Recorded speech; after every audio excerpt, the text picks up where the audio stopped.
¿Sabías que las mujeres más poderosas de la historia vivían rodeadas de suciedad y pestilencia? ¿Qué secretos se esconden tras los majestuosos vestidos y joyas de las reinas? Pelucas infestadas de parásitos, perfumes para cubrir olores insoportables y prácticas que hoy nos parecen repulsivas. ¿Quieres conocer la verdad que te dejará sin aliento? Prepárate para adentrarte en los detalles más oscuros y perturbadores de su horrible higiene. Bienvenidos al tesoro de Cleopatra. La vida en las cortes reales puede parecer un cuento de hadas, pero tras los muros de los grandes palacios se escondían realidades que hoy podrían revolver el estómago de cualquiera. La higiene personal de muchas mujeres de la realeza dejaba mucho que desear, y sus prácticas o la falta de ellas revelan un estilo de vida que contrasta drásticamente con el glamour que nos imaginamos. En tiempos en los que el agua era vista como un enemigo para la salud y los perfumes reemplazaban al jabón, la limpieza corporal era un lujo que, irónicamente, muchas de las personas más poderosas del mundo no se daban.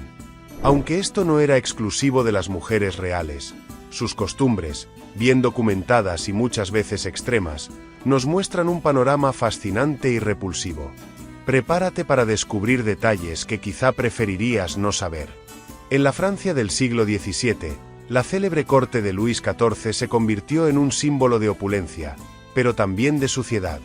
Las mujeres de la aristocracia, incluidas las reinas y princesas, apenas se bañaban. Se creía que el agua podía abrir los poros de la piel y permitir la entrada de enfermedades, por lo que el contacto con ella era limitado al mínimo. Una de las pocas excepciones fue Isabel de Baviera, conocida como Isabel de Austria o Sisi, quien tenía un peculiar ritual de belleza: se bañaba en leche para cuidar su piel. Sin embargo, incluso este hábito tenía su lado oscuro, ya que la leche utilizada muchas veces se descomponía rápidamente, impregnando su piel con un olor agrio y desagradable.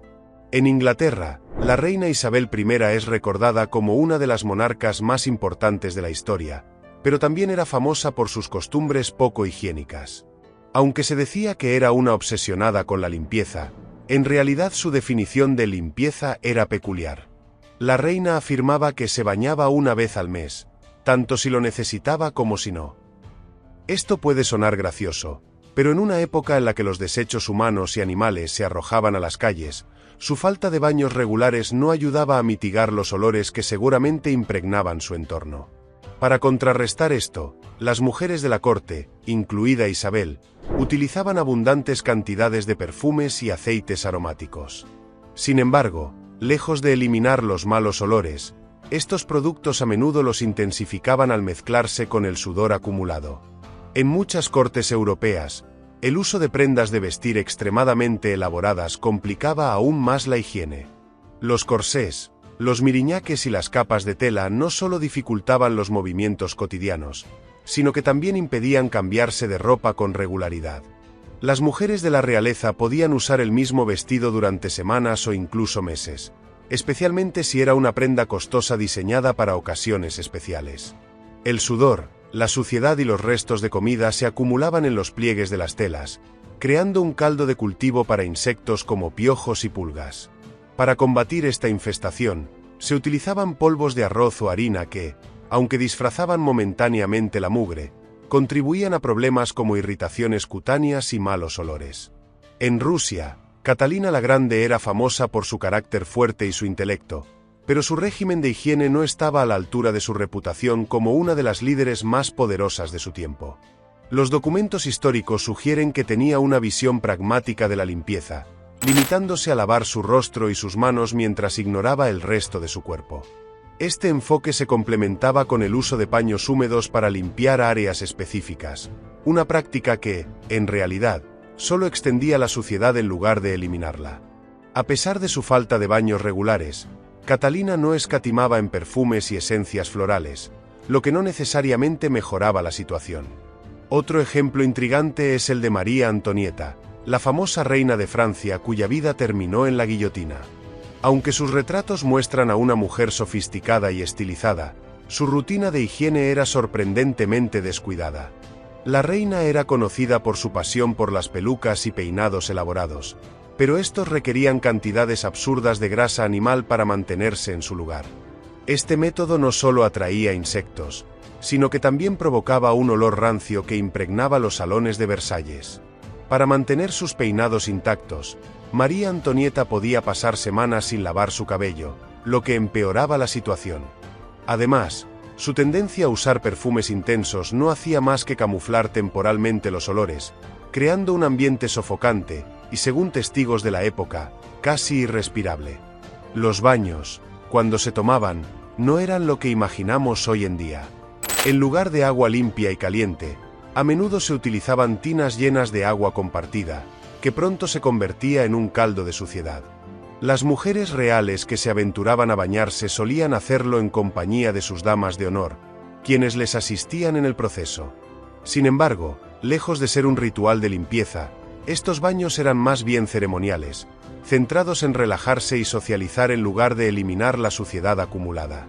Además, los jabones disponibles en esa época eran rudimentarios y abrasivos, lo que desalentaba aún más su uso frecuente.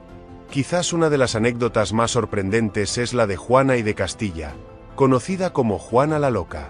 Aunque su sobrenombre tiene más que ver con las intrigas políticas de su tiempo que con su higiene, su comportamiento en este ámbito era igualmente peculiar. Se dice que, durante los años en que estuvo recluida en Tordesillas, Juana apenas se aseaba y vivía rodeada de excrementos y basura. Aunque las condiciones de su encarcelamiento no ayudaban, su negativa a mantener hábitos básicos de limpieza refleja el abandono al que había sido sometida, tanto física como emocionalmente. En la corte española, la reina Isabel la Católica, famosa por su papel en la unificación de España, tampoco era un modelo de limpieza. Según algunos historiadores, Isabel hizo un voto de no cambiarse de ropa interior hasta que la reconquista de Granada estuviera completa. Si bien esto puede haber sido más una expresión simbólica que una práctica real, revela la relación compleja entre la higiene y la religión en aquella época.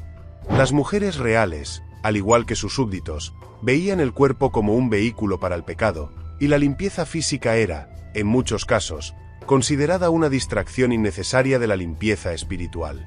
En general, la percepción de la higiene en la realeza estaba profundamente influenciada por las creencias médicas y sociales de la época. Los médicos aconsejaban evitar el agua, especialmente en las regiones del cuerpo consideradas vulnerables, como la cabeza y los pies, para prevenir enfermedades. En lugar de agua y jabón, se utilizaban paños perfumados, aceites y polvos, que podían enmascarar los olores pero no eliminaban las bacterias ni la suciedad. Esto no solo afectaba la salud personal de las mujeres reales, sino que también contribuía a la propagación de enfermedades en las abarrotadas cortes. Sin embargo, no todas las mujeres reales ignoraban completamente la importancia de la higiene. Algunas, como Leonor de Aquitania, adoptaron prácticas más avanzadas gracias a la influencia de culturas extranjeras.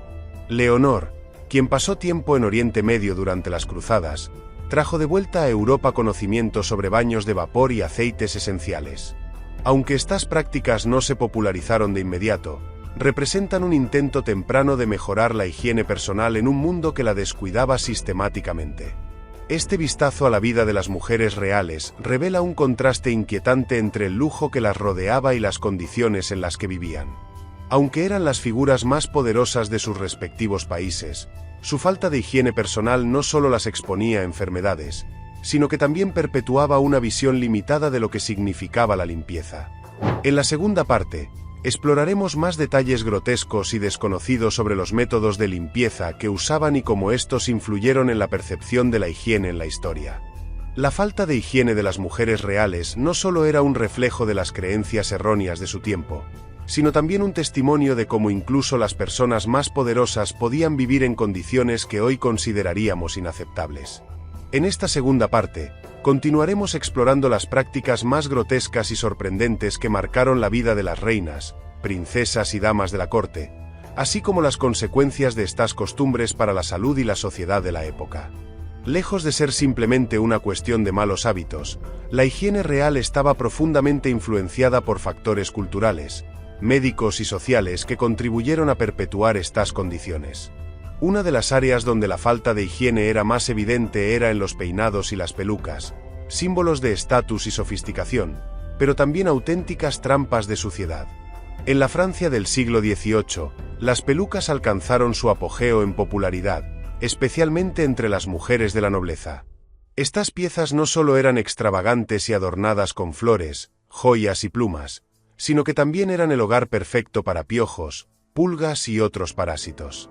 Para mantenerlas en su lugar, se utilizaban ungüentos hechos de grasa animal, que se volvían rancios con el tiempo. Como era casi imposible lavar estas elaboradas estructuras, las mujeres simplemente las rociaban con más polvo de arroz perfumado o las cubrían con pequeños velos para disimular los olores y ocultar la infestación.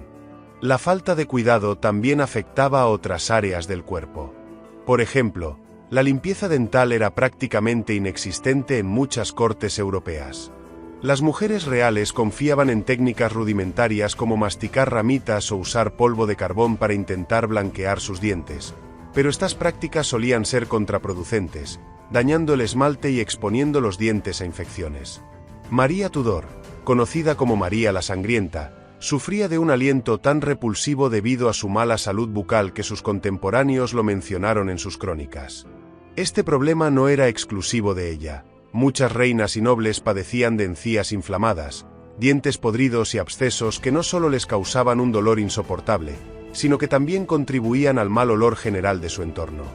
El maquillaje, otro elemento indispensable de la apariencia real, tampoco ayudaba a mejorar la situación. Las mujeres utilizaban polvos a base de plomo y vinagre para lograr una tez pálida, símbolo de nobleza y estatus elevado. Sin embargo, estos productos eran altamente tóxicos y no solo dañaban la piel, sino que también contribuían a problemas de salud graves como intoxicación por plomo.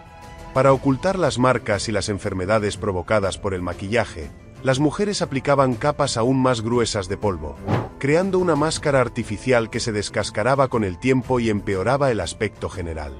Además, los bálsamos para labios y mejillas solían contener ingredientes rancios o contaminados, lo que incrementaba los riesgos de infecciones.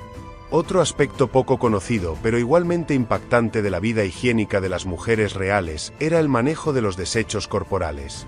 En los grandes palacios como Versalles, los baños tal como los conocemos hoy no existían. En su lugar, las damas de la corte utilizaban bacinicas que eran vaciadas con poca regularidad. En algunas ocasiones, estas eran simplemente abandonadas en rincones oscuros o arrojadas por las ventanas, contribuyendo al hedor insoportable que impregnaba los salones.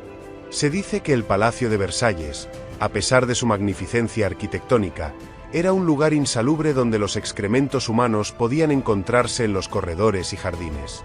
Las mujeres reales, a menudo encerradas en capas y capas de ropa, dependían de asistentes para ayudarlas con estas necesidades, lo que no siempre era un proceso rápido ni discreto. El uso de perfumes y aceites para disimular la suciedad era tan común que se convirtió en un arte en sí mismo. Las mujeres de la nobleza llevaban pequeños pomanders, esferas de metal rellenas de hierbas aromáticas y especias, que colgaban de sus cinturones o guardaban en sus mangas. Estos objetos eran esenciales para soportar el hedor general de las cortes y para mantener una apariencia de frescura personal. Sin embargo, lejos de solucionar el problema, estos perfumes intensos a menudo provocaban dolores de cabeza y náuseas entre quienes los usaban. Además, el abuso de estos productos podría ser contraproducente, ya que los olores dulces y fuertes solían mezclarse con el sudor y los aceites corporales, creando una combinación todavía más desagradable. Las prácticas higiénicas también se veían influenciadas por creencias religiosas y supersticiones. Muchas mujeres reales creían que el cuerpo debía ser cubierto y protegido en todo momento, incluso del agua, ya que la desnudez era vista como pecaminosa y peligrosa. En algunos casos, se recomendaba limpiar el cuerpo solo con paños húmedos o toallas secas, evitando a toda costa el contacto con el agua fría, que se pensaba debilitaba el espíritu y abría las puertas a enfermedades. Esta aversión al agua llevó a que muchas mujeres ignoraran completamente la higiene básica, confiando únicamente en métodos simbólicos o superficiales que no eliminaban la suciedad real. El impacto de estas prácticas no se limitaba a las mujeres en sí, sino que también afectaba a quienes las rodeaban. Las damas de compañía y los sirvientes, encargados de asistir en la limpieza personal y en el mantenimiento de los vestidos y pelucas, se veían expuestos a los mismos riesgos de infección y enfermedades. Además, Las condiciones insalubres de los palacios contribuían a la propagación de epidemias, como la peste y el tifus, que a menudo diezmaban a las cortes reales y a las ciudades en general. Paradójicamente, mientras las mujeres reales evitaban el agua y el jabón por temor a enfermarse, sus hábitos antihigiénicos eran una de las principales causas de los problemas de salud que enfrentaban. Con el tiempo, algunos avances en la ciencia y la medicina comenzaron a cambiar estas costumbres. A finales del siglo XVIII y principios del XIX, la influencia de la Ilustración y la llegada de nuevas ideas sobre la higiene personal llevaron a un cambio gradual en las prácticas de las élites. Mujeres como la emperatriz Eugenia de Montijo, esposa de Napoleón III, adoptaron hábitos más modernos, como baños regulares y el uso de productos de limpieza menos tóxicos.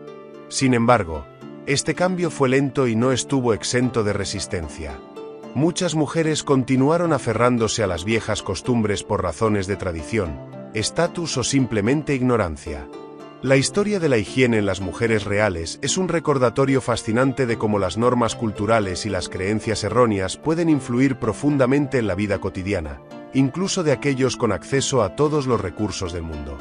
Aunque hoy en día estas prácticas pueden parecer absurdas e incluso grotescas, son una ventana a un pasado en el que la opulencia y la miseria coexistían de maneras que desafían nuestra imaginación. Más allá del brillo de las joyas y los vestidos, la realidad de la vida en las cortes reales nos muestra que el poder y la riqueza no siempre garantizan una existencia más limpia o saludable. ¿Te sorprendió? Esto es solo el principio de los secretos más oscuros de la historia. Si quieres descubrir más curiosidades impactantes, no olvides darle like a este vídeo, suscribirte al canal y activar la campanita para no perderte nada.